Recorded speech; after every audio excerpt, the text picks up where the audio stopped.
Morgan, and we have a couple of very special guests with us today to talk about new Super Lucky's Tale.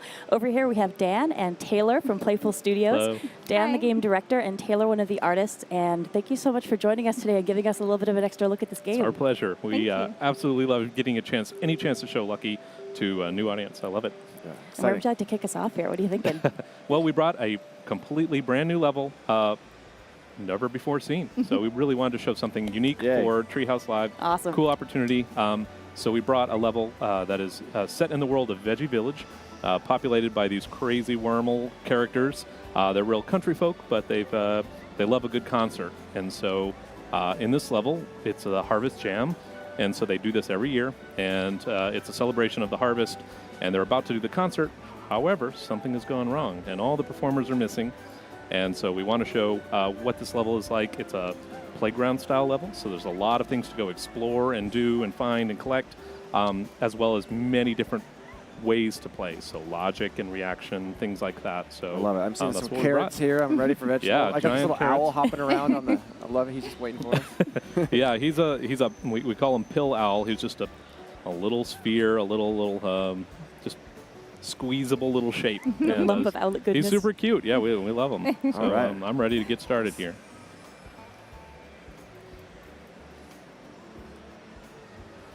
And this level is called the Soggy Boggy Boys, and that's who you're rescuing from their own misfortune, really. So as we get started here, can we start off by just giving folks a little bit of a look at Lucky's moveset? Because he's got some Sure. really cool abilities and moves that you set up here. Right, so one of the things we really wanted to focus on was Lucky as he controlled as a character. We wanted to see just how tight and how responsive we could get him.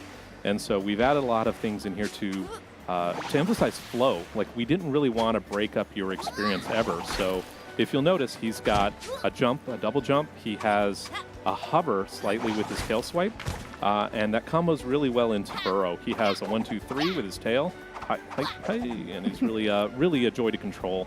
And one of the things that his dive is especially good at is seeking out enemies. So one of the things that's actually pretty difficult in 3D platformers is finding, like, jumping on the heads of things and seeing that in space. And so we wanted to build kind of this very organic, natural, flowy feeling moveset that helped you without feeling like it's taking control from you. So an example of that is just jumping, and you can burrow dive right on interactables and enemies and things like that. And I mentioned before, playground, we call this game a playground platformer. So that means it just has a lot of little things to go investigate and fun and find and collect.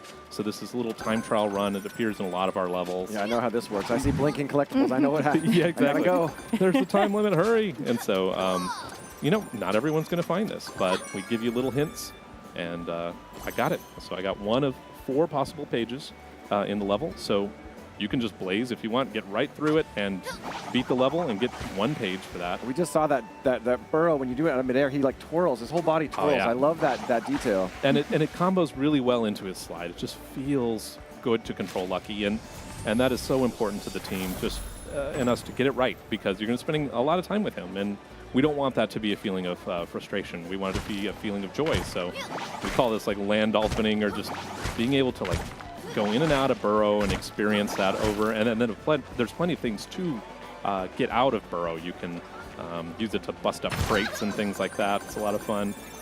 And so we're entering into a space here, which is the market. And so all the all the wormholes here are here ready to talk to you about the upcoming festival. And one of the nice things we have done with this level is it is tradition when you have a harvest jam to speak as a wormhole almost entirely in pun. And so we have crammed as many puns as humanly and wormally possible into this game, specifically into this level. And so everyone's having a really good time, but I mean, you should really like count them. There are like too many puns. I saw a turnip one. I think I saw lettuce. I saw berry.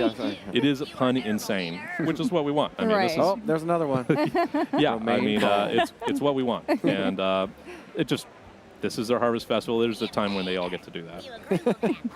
So here we have the sheriff Wormhole who's telling you that they have a problem finding the Soggy Boggy Boys, and he needs you to go search out for him and bring them back over to the stage so they can finally get on with their harvest concert. So he goes ahead and opens the door up to the barn over on the side over there, suspecting that's maybe where the first Wormhole Soggy Boggy Boy is. Exactly. So worth chatting about here. Right now, we got to put our Wormhole concert back together, but that is not the entirety of New Super Lucky Tale. We should probably touch a little bit on what's going on in the story, because Lucky is a young fox who's gotten himself into quite a bit of trouble here. Yeah, so Lucky is actually trapped in this level, but also in the game, in a magical book called the Book of Ages. And we have a lot of lore and story about that to kind of introduce it, but in essence, it's a magical book that has a lot of infinite pages with infinite worlds in them. And so you actually get to experience many of those worlds in New Super Lucky's Tale. And when you go in, your goal to get back out to the real world is to collect as many pages as possible and break the lock and ultimately defeat the bad guy Jinx and his kitty litter, who are his kids. They're a bunch of nefarious cats. They're there to keep you, and they're also trying to collect those pages to harness their magical power. And so you're traveling through, you're helping people, but ultimately you're also trying to get back home. Right. And over in this section over here, this little girl was telling you that one of the Soggy Boggy Boys was trapped up in that barrel up there by the angry farmer Wormhole.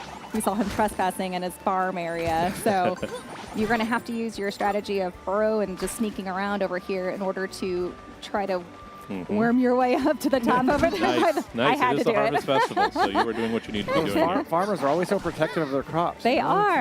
They are. So one of the things about this is, as you can see, the bouncing behavior is actually pretty cool, and we use it all the time in the game.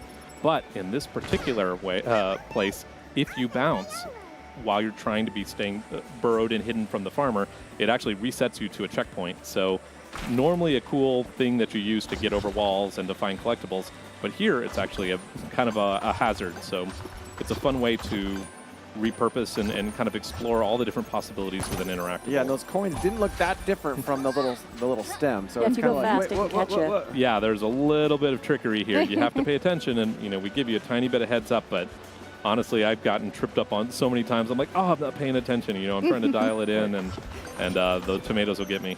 So in this tomato-based stealth mission, it's actually a great opportunity to talk a little bit about the camera changes you made, because the camera system is quite different from what you had that you were working with before.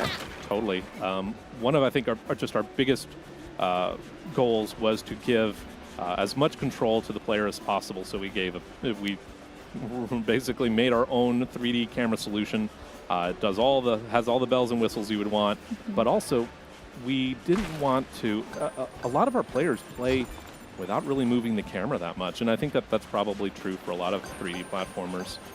So we wanted to not just provide a 3D camera and be like, great, hope you do something nice with it, but really we wanted to give players full control all times, but hints. So like a good example is here, I did not do that. Like that's actually, we know that to get out of this shed, you're going to be facing this direction. And so we have these hints that while they're completely overwritable, you can take control anytime you want, they're basically showing you what you need to see when you need to see it.